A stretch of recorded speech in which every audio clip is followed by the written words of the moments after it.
Professor Vassilian, distinguished guest, actually I'm surprised to see that although we have not arranged this, to somehow you just summarized my intervention today. That's very much encouraging, but also it feels an increased responsibility for me because with such a competent introductory remarks, I think I am in the, as the French are saying, having the l'embarras du choix to choose what I should really accentuate on or not. Nevertheless, I will refer to these main key points, 4 key points that you mentioned as views for the future ENP review in the bilateral relations with Armenia. And of course, I will be open then to engage in a Q&A session afterwards. Because indeed, for me, it's a genuine honor and a pleasure to be here among you and to speak in the front of the representatives, distinguished teachers and students of the American University of Armenia, and I guess in your capacity also not only students but representatives of the civil society. One thing I would like to underline and to continue what Professor Vassilian said is that this is more than a decade policy. This is a policy that was contested by some think tanks from the very moment of the launching. It was contested during the time of implementation, and for sure it was contested as a result of the recent geopolitical events. But this kind of approach and debate really shows the sustainability, and it shows also the rightness of the approach, and it shows also the need of this European neighborhood policy, of course in its own dynamics, because this is not the first review of the European neighborhood policy. Let me underline that one of the few reviews that were undertaken within the context of the European neighborhood policy was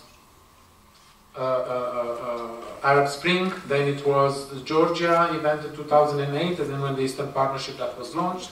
So actually, if you speak here, I wouldn't agree to say that it's a kind of a multi-speed process, but I would say that it's a dynamic process that has its own approach towards all-encompassing inclusivity. Of course, everything is based on values, but most recently, we come to understand that it should be somehow also based on interests, because they are going hand in hand.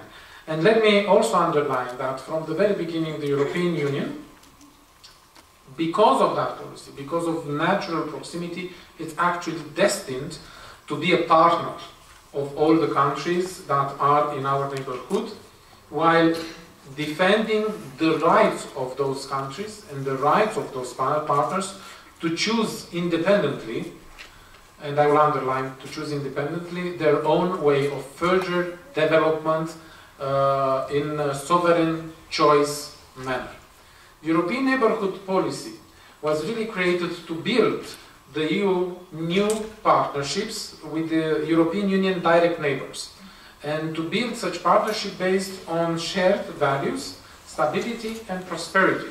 So you have an embodiment of these values and interests, but also a promotion of what it is meant to be projection outside the borders of the European Union of the stability-related approach, because we are deeply convinced that if you do not export stability, you are actually in the position to import instability from the neighborhood area.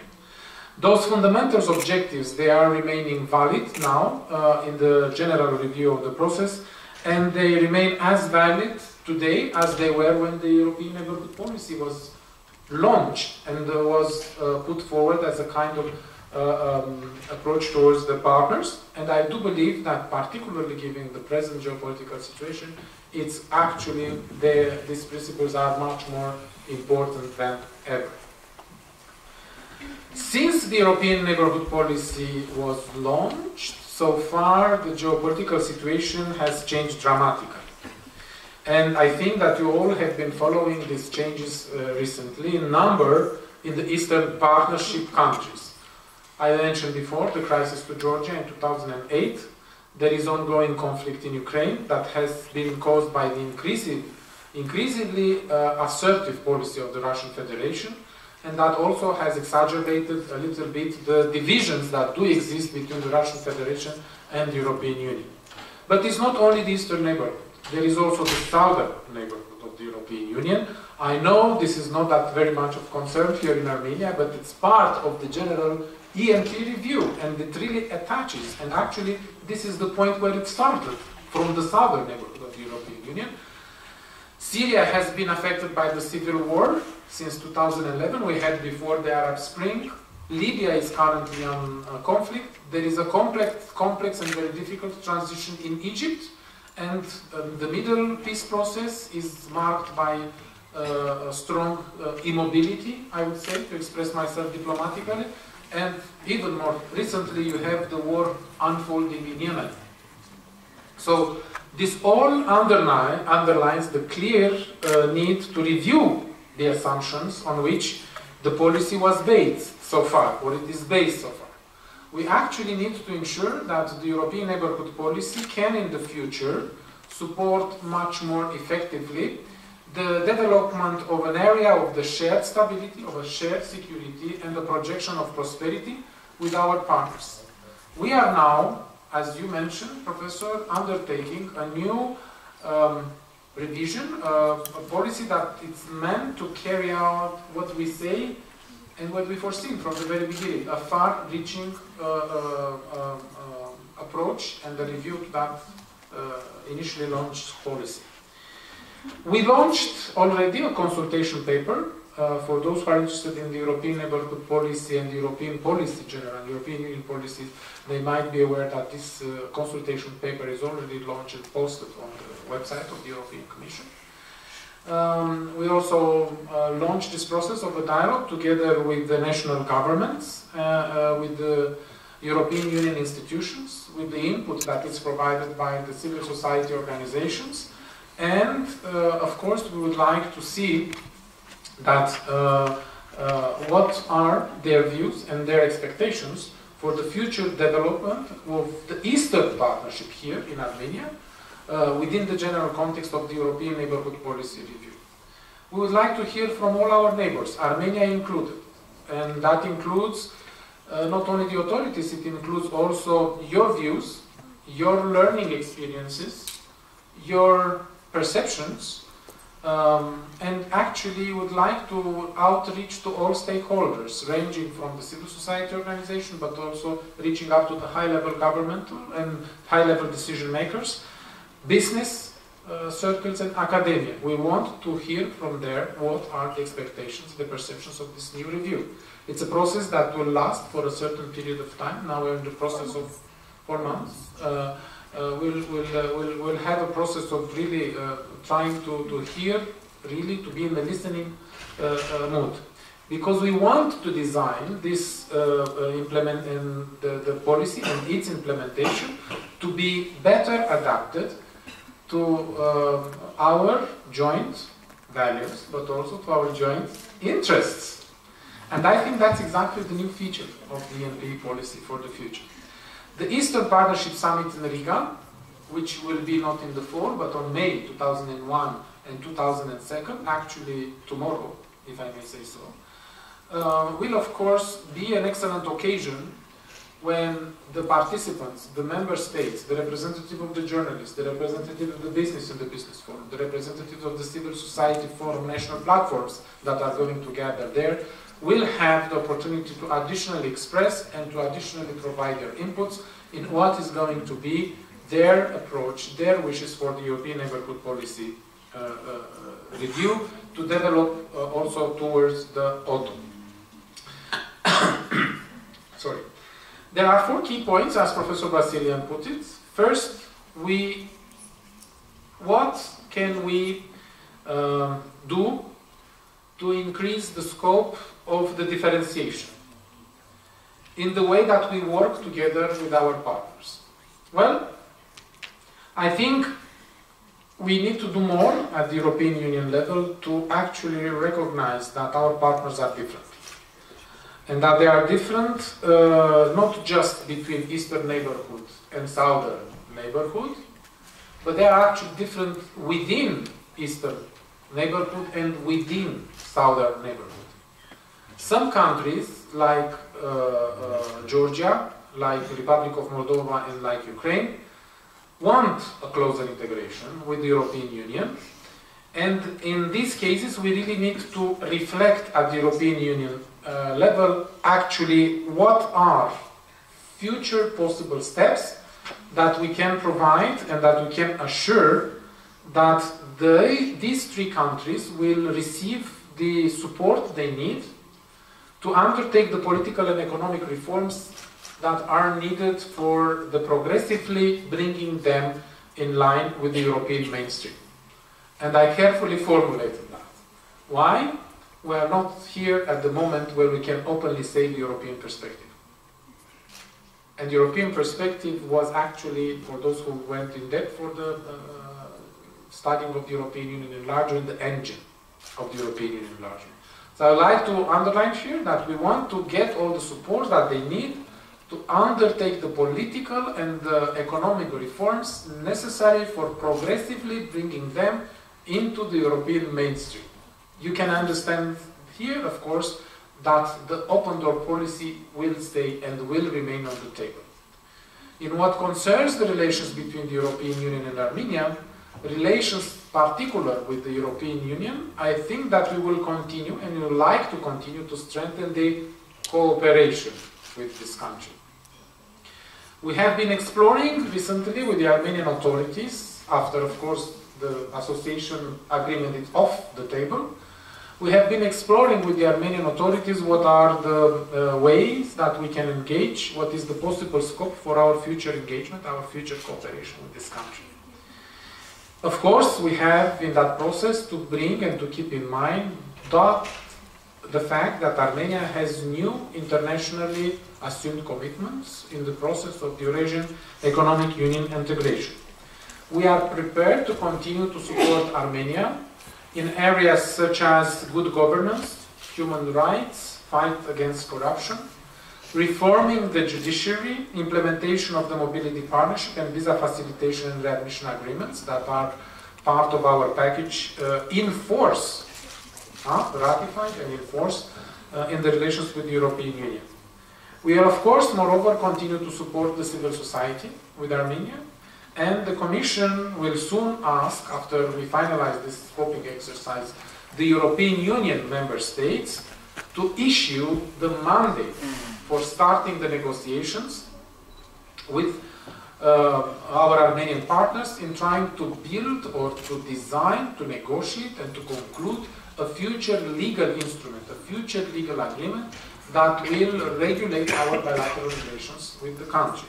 And of course, this will be done in close link and coordination with the implementation of the European Union values, norms, and particularly the implementation of the European Neighborhood Policy Progress Report for recommendations for the year 2014 that will, by the way, guide our future relations and our future policy of the assistance directed towards Armenia. The day before yesterday, we had at the delegation a press conference where we presented the main findings for the ENP, European Neighborhood Policy Progress Report for 2014, and also the main recommendations. They are on the table, they are already displayed on our website, and I saw that they have been already distributed via the social media. I can come back to that if you want on that specific chapters. Of course, we will continue to support the modernization effort for Armenia, and last but not least, to do that by the supporting the advance of the necessary reforms in the country. How this is going to be financed? Very easy to answer that question, because the European Commission and Armenian authorities in November last year signed a memorandum for understanding on the so-called single support framework. It's a basic document whereby we shape the format of future assistance, technical assistance or direct budget support operations related assistance to Armenia for the year 2014-2017. It is an envelope of around 140-170 million euros that is mainly destined to support private sector, public administration, justice reform, and will be complemented by the support to the modernization of the public institutions, and of course the support that is going to be forwarded for the civil society organizations. within these 3 years general plan, general single support framework, only for the annual action plan 2014, we have foreseen around 19 million euros bilateral allocation for Armenia for mainly 2 main actions. A would be the support for the small and medium-sized enterprises development in Armenia, that is aimed to enhance the policy-making decision and the process and the coordinated approach to support the small and medium-sized enterprises, to strengthen and to organize private sectors that implement small and medium-sized enterprises policy, to upgrade and to support the process of commercialization of the ideas, in trying to put a link between the research institutions but also businesses, to make the link between the research institutions and businesses, to improve the design and the management of the existing business incubators in the country, and of course of the free economic zones, and of course, last but not least, to diversify the access to the financing sources for the innovative startups and the innovative small business. Then, a second area of intervention for this year will be the support for the human rights protection. That is a bigger amount of money, and will focus on enhancing the electoral system because the country is coming closer to prepare the incoming electoral cycle. We will try to push for more progress and more support towards areas that are related to the torture prevention, to provide a greater protection against the discrimination for persons belonging to the minorities, to the people that are marked by disabilities, or to persons that are belonging to different other vulnerable groups, to try to develop an effective gender equality mechanism, and to try to support the protection of victims for the domestic gender-based violence. Yeah, domestic gender-based violence, and that will go hand in hand, of course, with the child protection, improvements in the child protection system.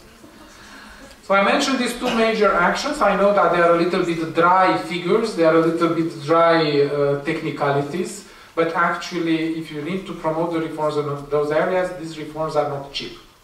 It's not easy to promote them. So you need financial support so as to make sure that those reforms in those areas are moving beyond the non-return point. Additionally, as I said, of these 2 actions, we have put aside around 15 million euros from the neighborhood investment facility. This is an instrument that is mainly linked to promote infrastructure-related activities. So actually the project is aiming to finance the startup business and their infrastructures for the small and medium-sized enterprise in Armenia. So as you can see, it's also linked to the same area, but it's from different angle by different instruments. I mentioned the support for the civil society because this is not done, our envelope of assistance is not meant to engage only with the government and the policymaker and the institutional reforms, but it's also meant to engage the civil society organizations. So we increased so far the support for the civil society organization, but we will continue to do so by the support that is going to be made available under the neighborhood civil society facility in Armenia. It will be around 2.1 million euros here. What we actually meant to support is to increase the capacity of the civil society organizations to engage with the government in a dialogue that is meant to monitor the way in which the reforms are being implemented. So actually to see how efficient the money are spent in the governmental sector. EU taxpayers' money is spent in the governmental sector in order to support the progress and the reforms to go beyond the non-return point. The second key point, and that was, as I said, the focus on differentiation, how I would like to see it in the specific case in Armenia. The second key point, that is for ENP progress, ENP review, would be, of course, on ownership, the second key point. I do believe that we will never get the best from this European neighborhood policy while this policy is seen as being something imposed or preached by the European Union alone, and promoted without the active partnership that should be somehow chosen by our partners from the other side. I do believe that the new ENP must reflect the views, must reflect the experience, and must reflect the approaches of our partners in the eastern neighborhood as well as in the southern neighborhood. It must not be condescending nor patronizing or preaching. I think that we should develop a real partnership of equals, and I think that's actually what differentiates the European Union from other strategic actors of entities, because it's that equal partnership on shared values but also on shared interests, while always promoting the universal values. It is certainly in the spirit that we have been cooperating with all the countries in the Eastern Partnership since it was created in 2009. Another point for our review will be certainly the focus. We want to get away from the current model where we try to cover a very wide range of issues, of sectors, with every partner. Let's face it, the European Union doesn't have the resources, nor it is welcomed by the partners to be everywhere all the time, in all the sectors. Therefore, we need to concentrate and we need to focus on sectors. For those countries that want and are able, we should pursue further on the implementation of the association agreements that we signed with them, including the DCFTA parts of it, deep and comprehensive free trade areas of it. But for those who do not want or are unable to engage so deeply as the association agreement offered, of course, let's narrow the focus to where are really our common interests and where can we build actually much more solid foundations for our future cooperation.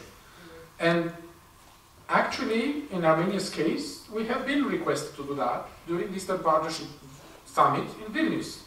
And those areas are actually rule of law, good governance, human rights and fundamental freedoms, fight against corruption, but also economic development, energy, connectivity, mobility, migration and security. These are areas where we actually can work together to make our partnership much more effective. And the last point, the fourth one, I guess, is the flexibility. We all need to be much more flexible. This means that we are actually in the force to be able to react in a kind of a geopolitically changing environment with different geopolitical circumstances. And in order to be effective in our reaction, we have to make better use and much more flexible use of our toolkit, instruments, including the financial ones. But the bottom line here is that we are not here to be the piggy bank.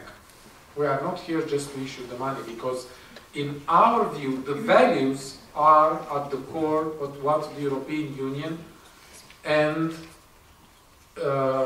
what it's in our partners' interests. So our values actually are our joint interests. I will give you an example. Rule of law is a key to long-term political stability.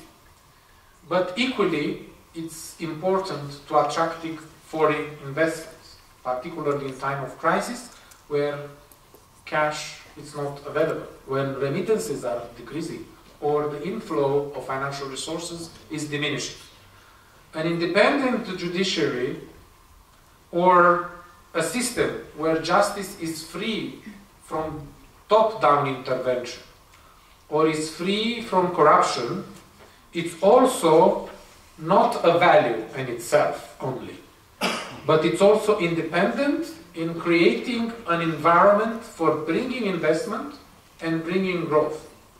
So actually, the new European Neighbourhood Policy reviewed approach and the messages that will come from the reviewed European Neighbourhood Policy probably will remain the same. But we should seek new ways to deliver those messages. and to make sure that we find new ways where we are heard, where we are listened. We are looking for concrete ideas that will deliver results in the short but also to medium term. And those messages and measures and deliverables that the regular public can understand, not only the decision makers. And here I see a crucial role for you as students, as the members of academia, as representatives of the civil society, members of think tankers, in giving this review visibility on the ground in your country, and also ensuring that your views on the European neighborhood policy are feedbacked and returned to us. I'll stop here, thanking very much, and I will be very much able to engage with you in answering the questions should you have any. Thank you very much. My first actually question or comment will refer to this in terms of the fact that in the case of Armenia, we have this scoping exercise. So you refer to the basis in terms of the memorandum for understanding, etc. In the case of Moldova, Georgia, the association agreements together with the DCFTAs are being implemented. In the case of Ukraine, the association agreement is there, despite the fact that the Union has granted unilateral preferential trade access to Ukraine. The implementation of the DCFTA is postponed until January 2016 because of the current turmoil. So in the case of Belarus, we have frozen relations, and in the case of Azerbaijan, it actually prefers a strategic modernization partnership or agreement, whatever, which is not very much resonating with the EU counterparts, but that's their articulated, in a way, preference.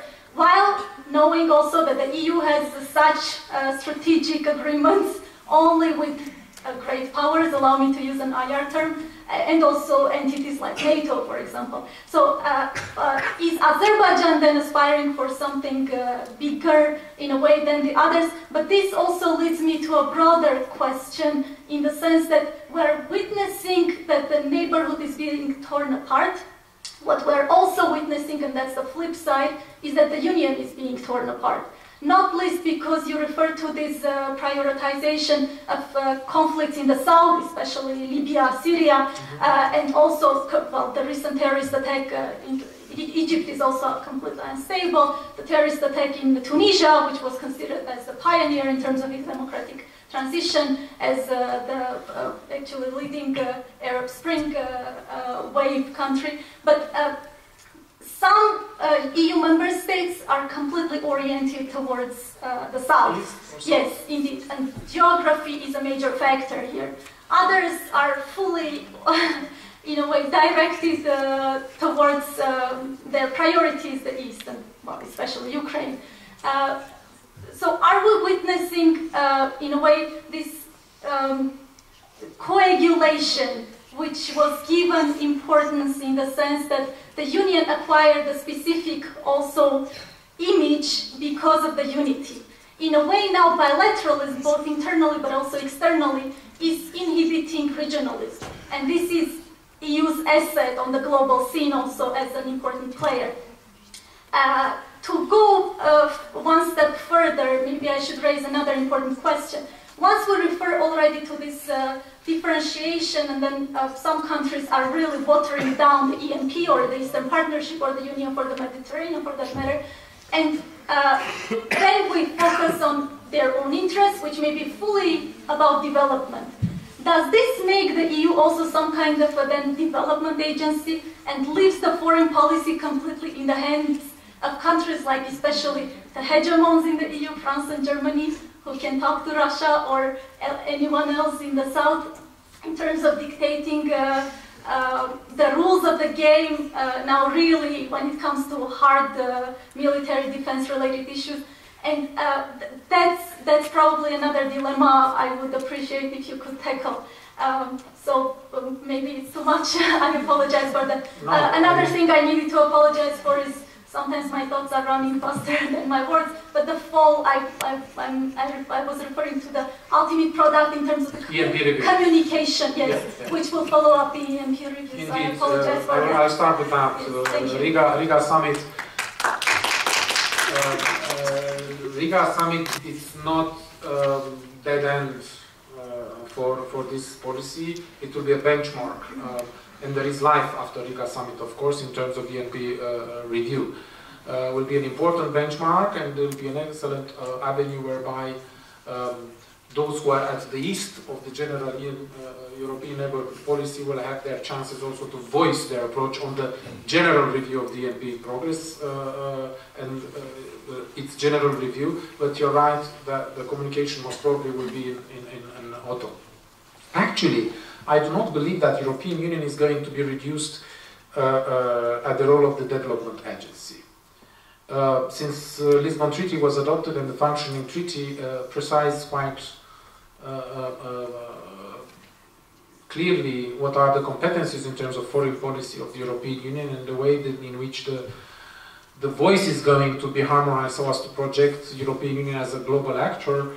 I would like to say that despite their individual interests of the countries, if you read the communications and if you read the conclusions, council conclusions or the communications after each and every Foreign Affairs Council, in different capacities, that could be Foreign Affairs Council but also linked to the development part of it, you actually will see that there is a single line, that a red line or a guiding line that actually mobilize the foreign policy of the European Union, and that's solidarity.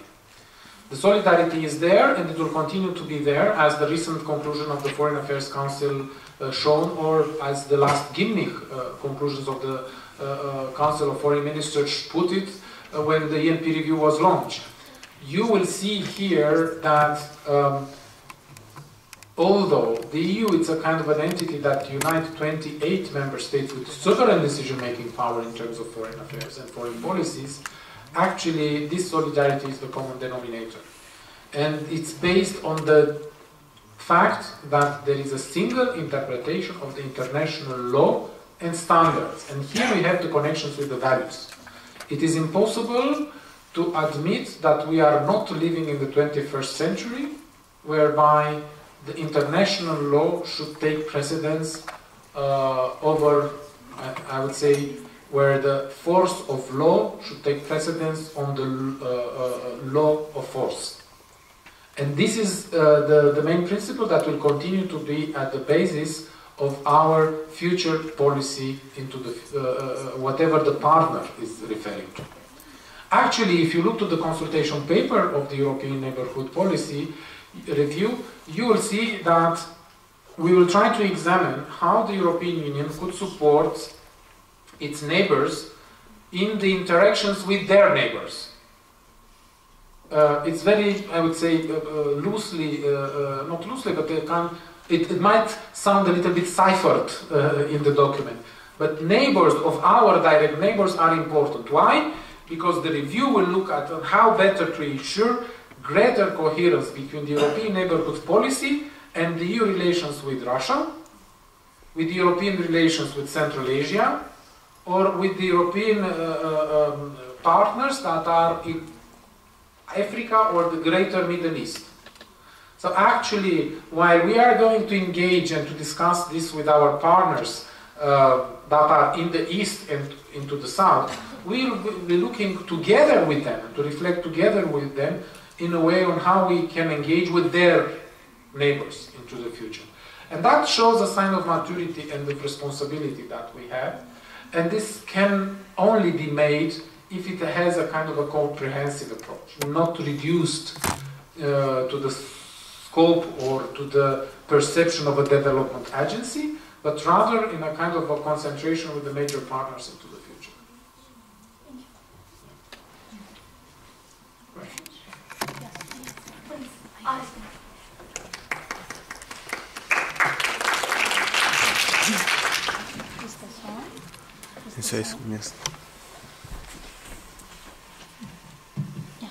Thank you, Ambassador, first of all, for joining us, for sharing your time with us today, and thank you to Dr. Vassilian for organizing this important lecture.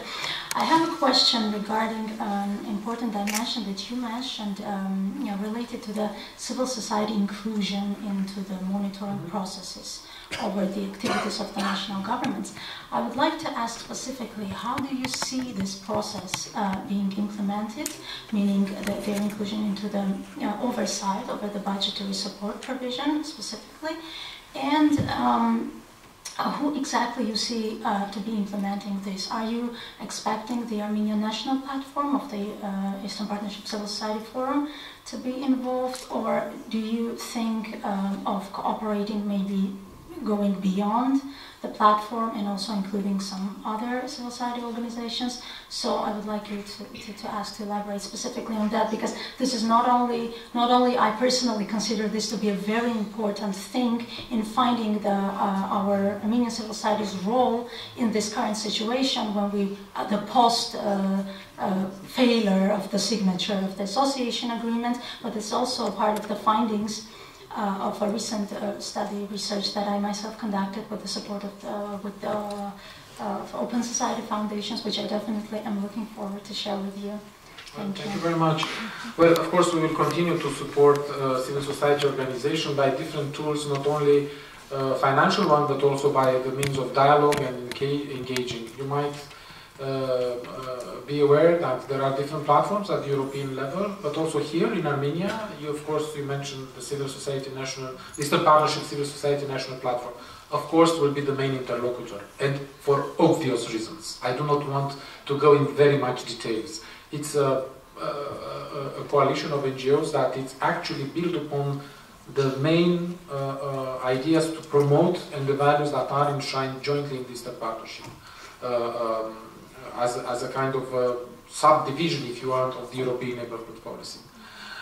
So I don't think that it's going to be a secret, that indeed National Platform will be our main partner in that. But we do not discriminate with the others that are sharing the same values. And that's why we have been very much putting forward this idea of the structured dialogue that should exist between the authorities and the representatives of the civil society, and actually we are continuing to put that. There was, in the previous association agreement that we negotiated, and I'm quite sure that we will have in the future agreement, whatever that agreement will be with our Armenian counterpart, references that will actually mean the implication and involvement of the civil society in this kind of the dialogue.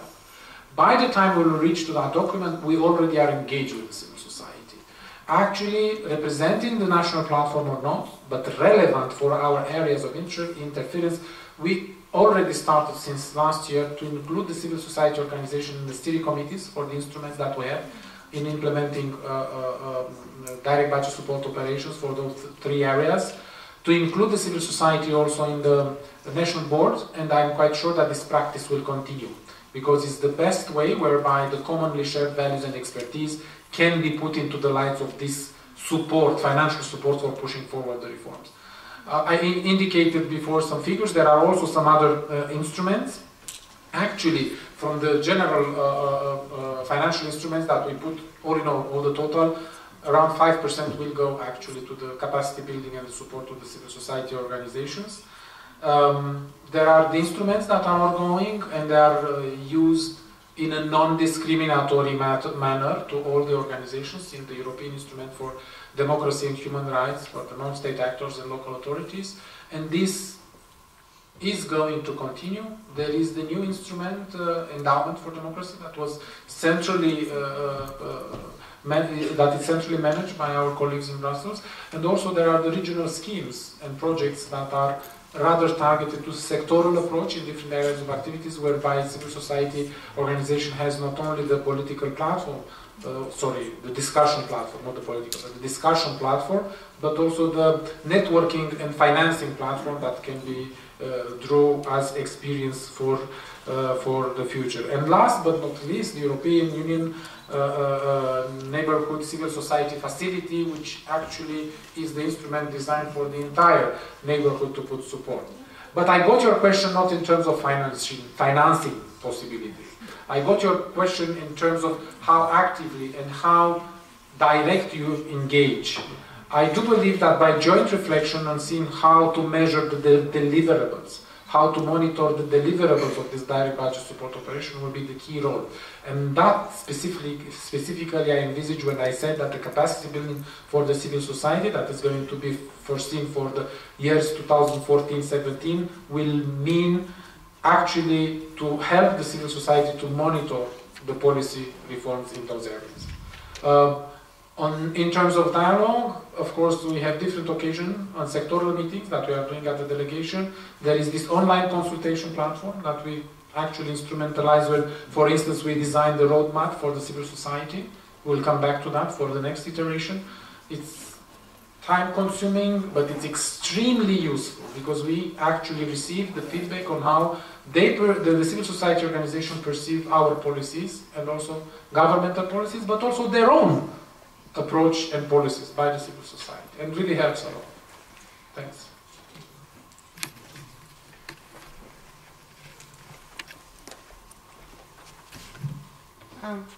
Mr. Hristea, thank you for your speech. I have two questions. They are interconnected. The first one is about I would like you to elaborate on yesterday's decision to invest 2 million euros for building trust in the region, EU's decision. It relates also to Nagorno-Karabakh conflict. And as you said, I will also want to ask you regarding the defense minister of Azerbaijan announced that Azerbaijanis should not miss an opportunity to kill Armenians every day and night. I would like to ask you whether why the EU and your delegation as a representative of the EU in Armenia, why don't they react to these kind of fascist statements as an international structure which can condemn the fascism and these kind of statements towards Armenian population? Thank you.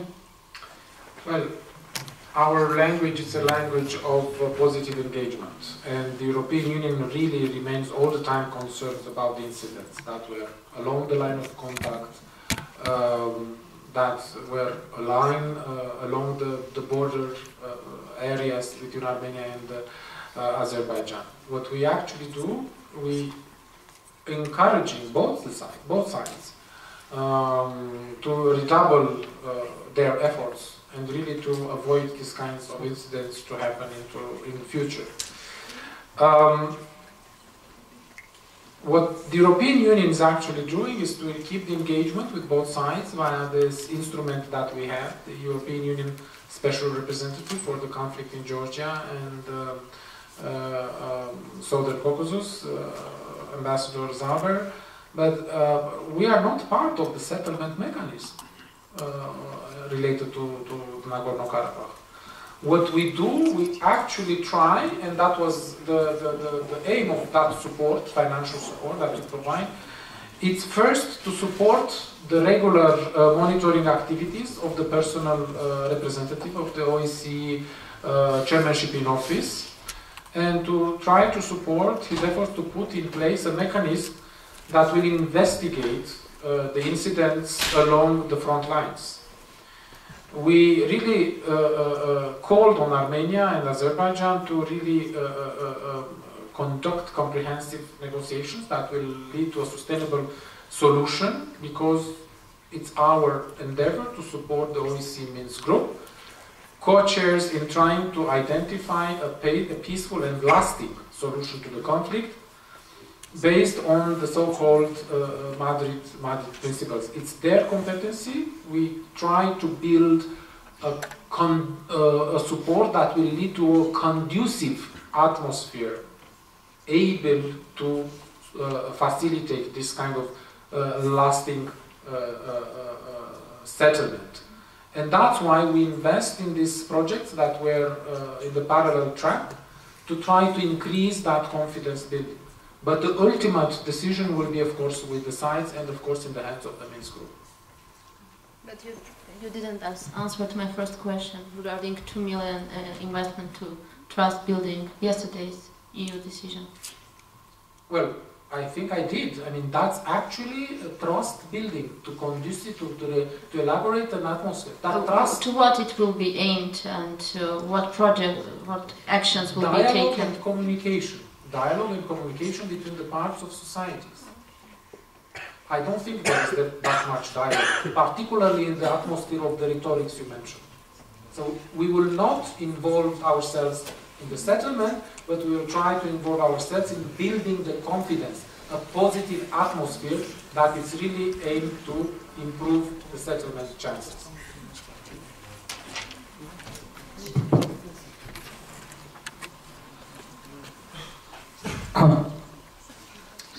First of all, I would like to thank Dr. Vasilian for our discussion, because it's our pleasure to see you again. Thank you. And my question to the head of EU Delegation concerns to the reforms in the sector of good governance that you are going to make in Armenia. So I have one question, sir. According to some international rankings, such as Corruption Perception Index by Transparency International, European countries have just a bit higher score of Corruption Perception Index than Armenia. So if these reforms are so much effective and efficient enough, why you do not make these reforms in European countries? And then you see if there is a progress, again by this independent ranking, so you could implement in the case of Armenia. And even if it has worked in the case of other countries, how do you make sure that any model of development will work in the case of Armenia? Thank you. If we will find that golden key, I think that will not be a problem in the future. This is a very legitimate question and very real one. Actually, if you look to the landscape of the European Union member states, you will have different pictures. And actually, it's not a static picture, it's an evolving picture, because countries that were quite lagging behind within the fighting against systemic corruption, some of them, they went up in that fight and really good, getting increased scores. Some of them down. Methodology is quite, how should I say, important here. Not only in terms of methodology of the member states, how they tackle internally the corruption, but also in terms of methodology of the Transparency International, how they assess that. And this changed over the time. This is not that I would like to defend one against the others. No, it's just to show you that it's a kind of a moving target. And the perception is that the corruption is still high, even in countries that are traditionally countries that are with low level of corruption. And that is the normal result of the crisis, of the deterioration of the economic situation, and last but not least, of the deterioration of trust of the citizens in the political elites in these countries. This is not a phenomenon that you really have to have a kind of universal recipe.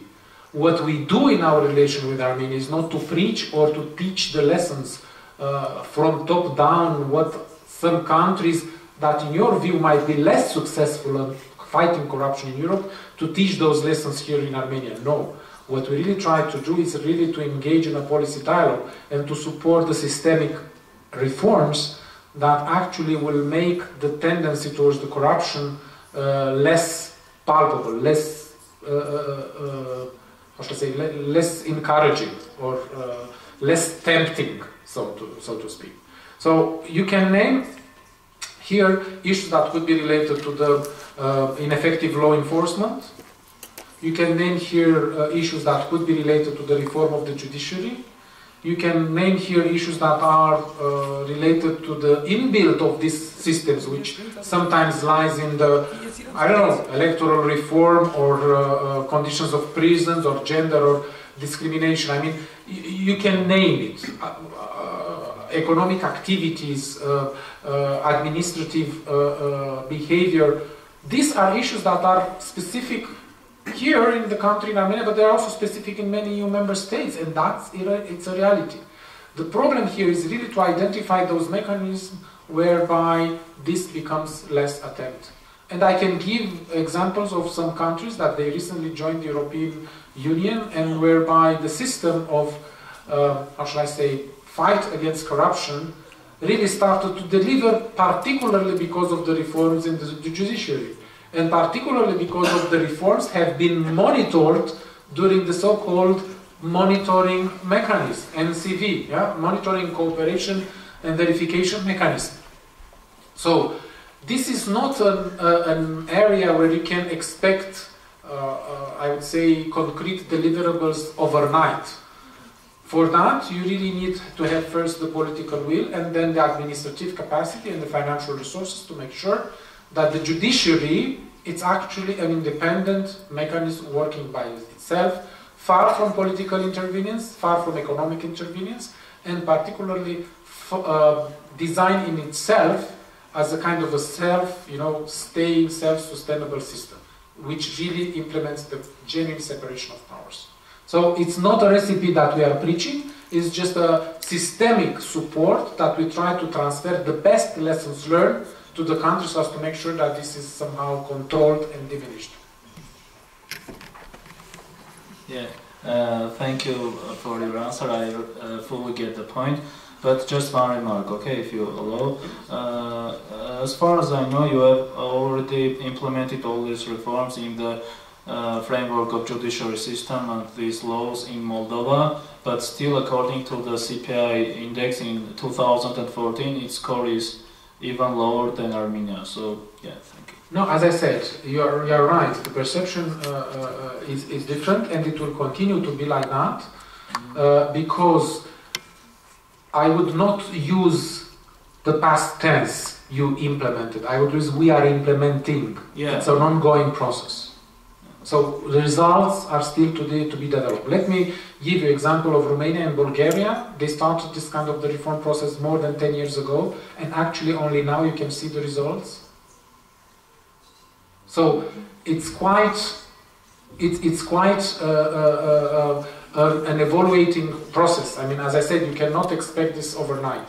This is not to say that this is a perfect recipe for other countries, because each country has its own specificities, but it's a kind of a complex of lessons learned that can be of use in trying to support the reform of the judiciary. This is happening in Moldova, this is happening in Ukraine, particularly now. This is happening here in Armenia by our direct budget support operations for promotion of the reform. This is still an ongoing process. And I would really like you, really as the younger generation, to have the proper expectations and understanding. These are not areas, it's a very sensitive area where you cannot expect overnight results. The most important thing is to have progress and to build upon that progress. The faster it happens, the more well appreciated and change in the corruption perception index will be. But be realistic, this is not going to happen overnight. It's a time-consuming process. Okay. Primarily, I would like to thank you, His Excellency Mr. Ambassador, for the informative lecture, and our distinguished professor, Dr. Vasilian, for masterminding these kind of lectures. So I have two questions. The first one, I think that will be interesting to the most of Armenian youth. It's about visa issues. As we know that European Union already facilitated this visa procedure. Facilitation and admission agreement as a package. Yeah. That's why I said that our European Union already facilitated these visa procedures for Armenian students and some representative of 12 categories. Academia, yes, but still there are some asymmetry in the sense that Armenia allows European Union citizens to enter its territory without a visa, but it's not true about the European Union, and many embassies of European countries just refuse to give visas. For instance, the Czech embassy, which is located in Polish embassy, saying that one should represent a document sealed and signed by migration police. So, and it especially provokes difficulties for students and not equal access to European educational institutions. So, having regard the fact that Armenia may be not geographically in Europe, but culturally and of Europe, can European Union further facilitate the visa procedure for Armenian students, scholars, representative of academia, researchers, and etc.? Do you envisage to do these kind of activities? And by the way, I think most of our students are very thankful to European Union and to you for this already done facilitation. But can we expect more? Just in a nutshell. I define my question. My second question is about not signed association agreement with European Union. And many European officials denounce Armenia for not signing it. But as we know, European Union is a civilian power, yes, and cannot give Armenia security guarantees. Furthermore, you know better than we who is our provider of gas and oil. So what would you do if you were an Armenian president? Would you sign this association agreement? Can you observe this situation from our perspective, from our viewpoint? Thank you very much. But I would like it to be signed, by the way. Good job. First and foremost, I cannot put myself in the shoes of the Armenian president. He has the responsibility of a country as being an generally elected representative of your country, of course, and he deserves the full respect and consideration for that. Secondly, actually we are doing already. I mean, if you look to the European Union, of course it was not possible to sign because of this new choice by Armenian side, but if you look to the European Union, as I said a little bit before, I think is the only entity that actually we do respect the sovereign decision of our partners. This happened in 2013. We are not out of Armenia. We are here to continue to engage with Armenia. We are now discussing the possibility to conclude a new agreement. And actually, this is what we are doing. So I think I already answered to your second question. As for the first, in the visa facilitation, yeah, well, I understand that there is a kind of frustration because of different embassies. Actually, what we are now, I mean, what your question I understood is about the effective implementation. How effective is this admission package effectively or not being implemented since it's entering into force, January 2014? Well, you are properly, and actually you are right. This effective implementation is one of the crucial issues that is on our agenda since this agreement started to be implemented. Actually, if you look, I do understand that everyone expects that this will be improved overnight. Huh? But the implementation of the agreement has to be actually monitored, analyzed, and assessed. We are going to do that in the so-called Visa Committee that brings together European Union on one side, member states on the other side, and of course Ministry of Foreign Affairs of Armenia, because they are the countersigning part, and the government of Armenia countersigning part of this agreement. And all these gaps in the implementation are going to be discussed there. Actually, what happened with the other countries, because this is nothing new for Armenia, it happened with Moldova, it happened with Republic of Moldova, it happened with Georgia, it happened with Ukraine, because they also faced problems in the implementation. Their citizens also faced problems when they applied to visa, facilitated category or not, actually. So these are going to be discussed on specific cases and to draw the conclusions. I do believe that this is going to be a positive contribution for the future steps that are to be taken into the incoming period, when I do expect that we could start thinking into the future of the possibility to move towards a roadmap that could eventually lead to the visa liberalization. But in order to do that, we have to make, the first steps first. We have to analyze to see what are the gaps and what actually are the results of this visa facilitation and readmission agreements. This was the case with the other partners that concluded this kind of agreements and package. And this does not undermine actually the commitment of the European Union to go further in enhancing the mobility with the citizens of the countries that are partners within the Eastern Partnership. Your Excellency, speaking of a bit about political issues, I would like to address a question that regards to European neighborhood policy in the region, but is not really a political question. What are current different phases of cooperation in regards to healthcare and cooperations in scientific research that are being implemented in the region? Well, I see that more and more healthcare became a topic. I don't know, maybe it's a coordinated approach. I'm asked about healthcare in different meetings. We do see that chapter in the general context of the social policy. Healthcare and also scientific research. I'll come back to scientific, it's a separate chapter. We do the healthcare as a part of the general cooperation in the sphere of the social protection here. If it is going to be singled out in the future agreement, fine, if it is a joint decision, but we definitely will have in the future agreement, we already have now in our package of assistance the social chapter.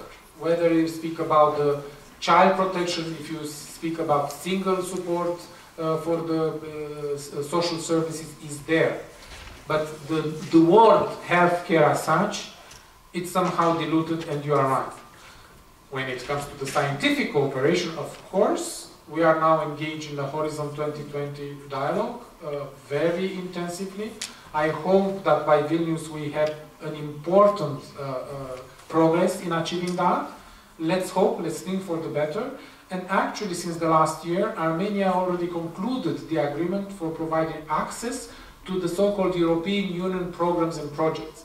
So actually what we wait now is to make sure that Armenian side makes up its mind which projects would like to attend, because this is their own decision. The projects are there, the door is open. The problem is that you have to identify the area and also, of course, to pay the entry ticket for that, which is not a big amount of money, but it has to be paid in order to make sure that the ownership of that participation is there.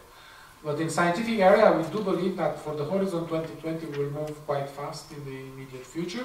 It was, it is, and it will continue to be one of the important instruments for projects and agency of our engagement in bilateral cooperation, and not alone, seen particularly in connection with the reviewed Erasmus Plus project, whereby I think you might have the honor and the benefit of participating in it. Thank you. Thank you.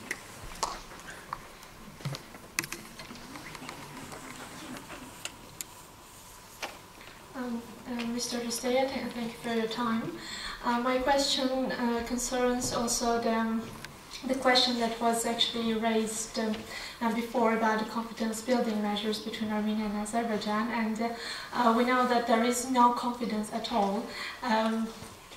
To a large extent, because in Azerbaijan there is anti-Armenianism that's very rampant, and also there are very harsh human rights violations that are being criticized also by the European structures.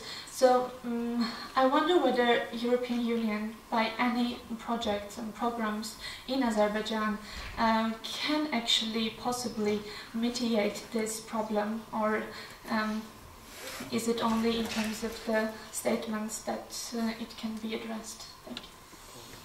Actually, it's not in terms, and I would like to come back to this. It's not only statements.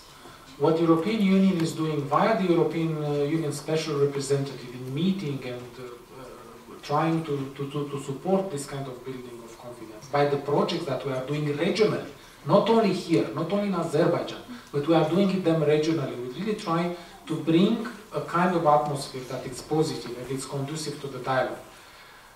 But the mechanism of the settlement is not in our hands, as I say. We do whatever we can within our existing mandate. Are there any other questions? I had a question. The last one. Yes, indeed, it should be the last one. Okay. My mom will kill me if I don't ask these questions. So, I actually had two questions. The first one was about, you mentioned a few times about like countries like Georgia and Ukraine. Openly speaking, Armenia can not follow like the strategies and the steps that they did because of Nagorno-Karabakh, as you know.